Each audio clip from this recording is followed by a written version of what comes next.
I did my report on canine cognitive dysfunction. Basically, what does it look like? They came up with this acronym: disorientation, decreased interactions, changes to the sleep-wake cycle, and house soiling in dogs who are already previously potty trained. What you want to look for are the differences between normal aging versus pathological aging, CCD. So normal changes would just be, a decrease in play behaviors, the desire to learn and concentrate on new things. Age is always gonna vary with breed and size. And then with the pathological aging, the CCD, you're looking for the DSHA acronym that we just went over. Sometimes dogs have a hard time finding food in front of them. So if you drop a treat, their nose kind of goes side to side instead of just straight for the treat, basically.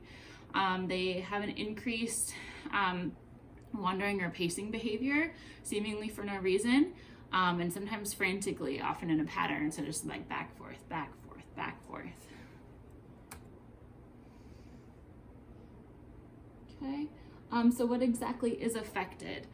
The part of the brain that's affected are the cerebral cortex and the hippocampus. The cerebral cortex is outlined here. It's in charge of memory and thought, sensory, control of movement, personality, and more. So you'll see a change to your dog's personality. The hippocampus, which is part of the temporal lobe right there, within the cerebral cortex. That one's in charge of learning, long-term memory, and spatial navigation. So it's like what we were talking about with the treat here, and getting around things. And so the diagnosis, it's a little bit tricky. Basically, aging is a huge variable. It's easier to diagnose in a laboratory setting. They set these dogs up for these learned behaviors before they reach this age, and then as they reach this age, they test him on certain things and see how they do. See if they're able to retain it. In a clinical setting, it's hard because you're relying on the owners being completely objective, which isn't really possible. So you have to be objective. They do have questionnaires designed to help people answer these questions, but they found them to be kind of arbitrary because they're trying to score them, and behavior is kind of a hard thing to score. It's not like a body condition. So I think for the most part, we've stopped using them, or just not as much. They're based on the owner's ability to detect behavior. So depending on your owner, that may not always work, basically. So RVT involvement.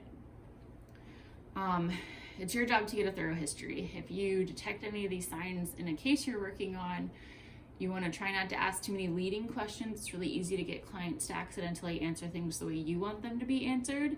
Try to get them to tell you about the dog does. Like, okay, well, what's changed? Don't get excited about inappropriate urination. Maybe it's something else. Ask other questions. What happens at night? How does feeding go? Does he, how's playing going? How are walks going? Stuff like that.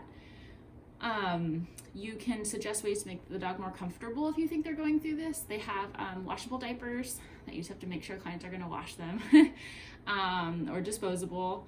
You can suggest activity changes during times of the day where the dog is more amped up. If the cycle changes, go for walks, play games, etc. Treatment options. There are 2 drugs available, selegiline and propofentyline. They're prescribed for advanced stages. Selegiline works to increase the levels of dopamine, which helps control voluntary movement. They give these to humans with Parkinson's. It's a little bit pricey.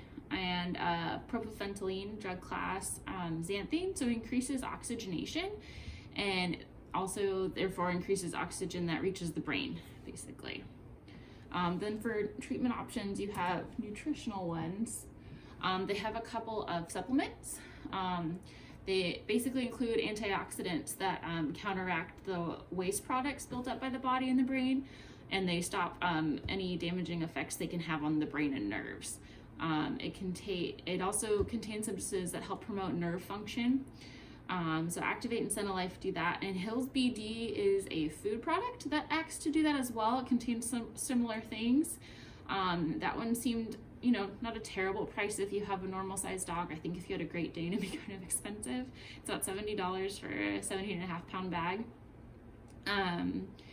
Currently there's no cure for this, as there's no cure for Alzheimer's. So for now, you're just looking for ways to keep your dog comfortable and happy. So if you can find ways to do that, they've reported on some of these medications and treatments that some dogs do pretty well for the most part, if you're able to afford it. If not, there are other ways to keep them busy, and just try and keep their quality of life as best as possible.